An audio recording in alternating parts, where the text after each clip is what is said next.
Another difficult day for the city of Huntsville. Thanks for joining us. I'm Dan Schaefer. And I'm Nikel Williams. Since we last saw you at 5, Governor Kay Ivey has ordered all flags to be flown at half-staff until Monday to honor fallen Huntsville police officer Garrett Crumby. It's just the latest of multiple developments today in that tragic ambush of 2 officers. Here is what else we learned. First, and most importantly, Huntsville police say Officer Albert Morin is expected to survive, but is still in critical condition. That's after undergoing an emergency surgery after that shooting at Governor's House Apartments yesterday. The Madison County coroner completed the autopsy of fallen officer Garrett Crumby. The coroner confirmed what was expected, a gunshot, as the cause of death. His body was taken to Berry Hill Funeral Home this afternoon, and this evening, Huntsville police releasing his funeral arrangements. More on that in just a moment.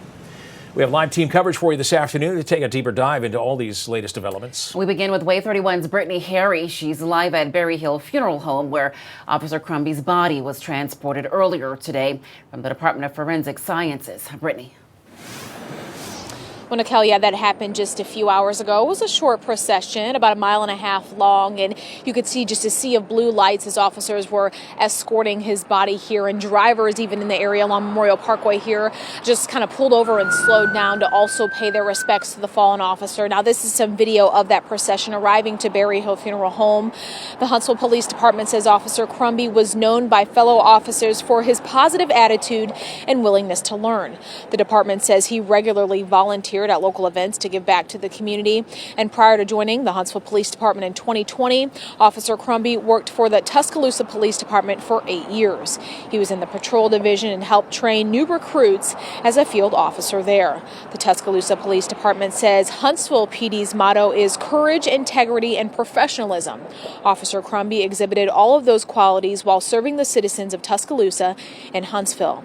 Our thoughts are with his family and the men and women of the Huntsville Police Department as they mourn this terrible loss. Now, in learning more about Officer Crumby, we've also learned that prior to law enforcement, he at one point was also a volunteer firefighter. Definitely no doubt that he served a lot of people.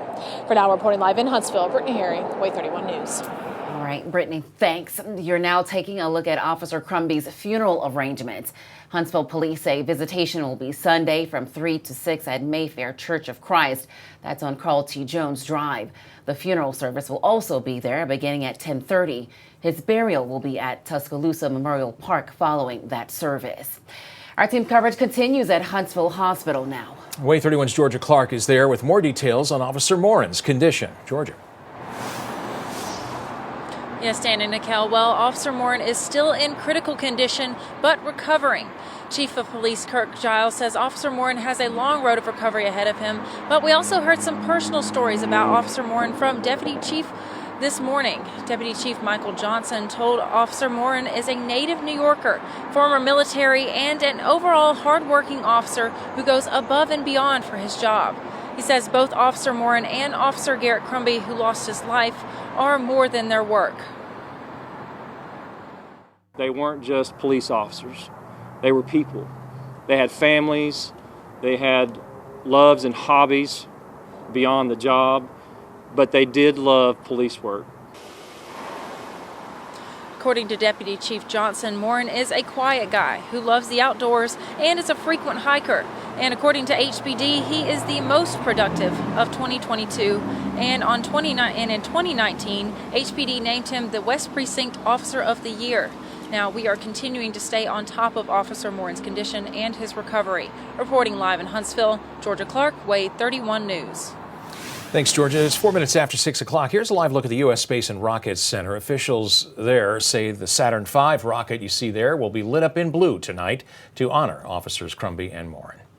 Throughout the day, some families show their support for HPD by placing flowers at the department's fallen officer memorial. Chief of Police Kirk Giles saying the love from the community and other local law enforcement agencies has been overwhelming. It's a difficult thing to deal with. I've gone through this 4 times. And you got to understand, these officers, these employees, we have to go back to work. And so we provide for them to be able to do that. We have other departments that are taking up our slack right now because they understand what we're going through. And so we're very blessed in this community. As the community mourns, we are learning more about the man police say is responsible for it all. Juan Laws is charged with capital murder. We're also working to learn if he'll face any charges in connection with the woman also found shot at the governor's house apartment. The officers responded to help her before they were ambushed. Our team coverage continues live with Wave 31's Alex Perez. Alex, we know Laws has a criminal history, and tonight many people are wondering why he was out on bond after being found with a gun without a license while waiting for trial. Well, there are a lot of factors that go into why Juan Law's bond was not revoked when he was found with a gun without a license just last week. And the main reason is that he was not convicted of any felony. Laws is facing a felony assault charge for a shooting last year, but he hasn't gone to trial just yet. If he was convicted, then Laws would have immediately gone to jail because a felon cannot possess a weapon.